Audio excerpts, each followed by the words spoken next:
பெற்றோர்களுக்கு சொல்றேன், குழந்தைகள் மொத்தம் 3 வகைங்க. 1, நல்லா படிக்கும், நிறைய மார்க் வாங்கும், புத்திசாலி, அடி வாங்காது, சூப்பரா இருக்கும். அது நம்ம வீட்டுல இருக்காது, பக்கத்து வீட்டுல இருக்கு.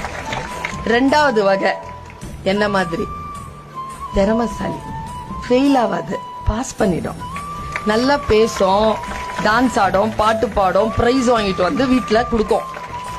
அதுவும் உங்க வீட்டுல இருக்காது. 3வது ரகம்னு ஒண்ணு இருக்குது, புலி மூட்டைன்னு பேரு.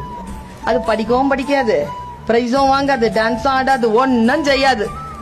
அந்த மாதிரி குழந்தைகள் நம்ம வீட்டுல தான் இருக்கும். கை தட்டி காட்டி கொடுக்குதுங்க பாரு. அந்த மாதிரி குழந்தை இருக்கின்ற வீடு பாக்கியசாலிகள் கொண்ட வீடு. சத்தியமா சொல்றேன், அந்த குழந்தைகளை மட்டும் கவனமா வளர்த்துட்டீங்கன்னு வச்சுக்கோங்க, இந்த திறமைசாலிகளையும் இந்த அறிவாளிகளையும் நிர்வகிக்க போகின்ற நிர்வாகிகளாக அவர்கள் தான் வருவார்கள். இவங்க எல்லாம் சம்பளம் வாங்குவாங்க, அவங்க சம்பளம் கொடுப்பாங்க.